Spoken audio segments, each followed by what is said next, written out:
Polish వేస్తూ రెండో గలాస్ తప్పావు, చెప్పులు కుట్టుకుంటూ పాలిష్ బూట్లు కూర్చో.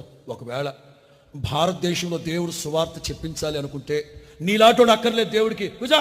పెద్ద మనగాడు లేచాడు, అయిపోయింది. విలియం కేరీ పిక్చర్ తీసి పెట్టండి, అదిగో. సరే కూర్చో, శ్రమపూర్ పెట్టి అయిపోయింది. ఈ కుర్రాడు షిప్ యార్డ్కి వెళ్ళాడు. షిప్ యార్డ్కి వెళ్ళి పెద్ద పెద్ద ఓడలు ఉన్నాయి అక్కడ. ఒక ఓడ ఇండియా వెళ్తున్నట్టు కనుక్కొని ఓడల దగ్గరికి వెళ్ళి, అండి నేను కూడా ఇండియా వస్తానన్నాడు. నువ్వేంటి, అందరు రావచ్చు, టికెట్ కొనుక్కొని రాపో అన్నాడు. టికెట్కి డబ్బులు లేవండి, నేను వస్తాను. ఎవడరా నువ్వు ఫ్రీగా తీసుకెళ్ళడానికి, ఇదే మీ బాబుగడి బోట్ అనుకున్నావా? పో ఇదేనా కొల్లేరులో తిరిగే చేపల బోట్ అనుకున్నా? ప్లీజ్ అంటే సార్ ఎంతకాలం పట్టుద్ది ఇండియాకి వెళ్ళడానికి? 6 నెలలు. ఓ పని చేయండి సార్, నాకు ఒక్క పూట అన్నం పెట్టండి, ఒక్క పూట అన్నం పెట్టండి.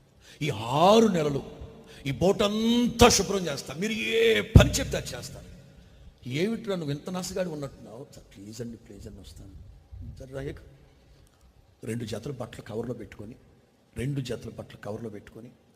చిన్న బైబిల్ ఒకటి తీసుకొని షిప్ ఎక్కాడు. కలకత్తా దరిదాపులకు వస్తుండగా షిప్ బద్దలైపోయింది. ఈ బట్టల కవర్ ఉందే కొట్టుకొని వెళ్ళిపోయింది. బైబిల్ ఒక్కటే బనీన్లో పెట్టుకొని ఈదుకుంటూ రోజులు తరబడి ఈదుకుంటూ ఒడ్డుకొచ్చి బట్టలు ఆరబెట్టుకొని బైబిల్ ఆరబెట్టుకొని కలకత్తాలో కాలి నడకన దేవుని రాజ్యాన్ని గురించి చెప్పడం ప్రారంభించాం.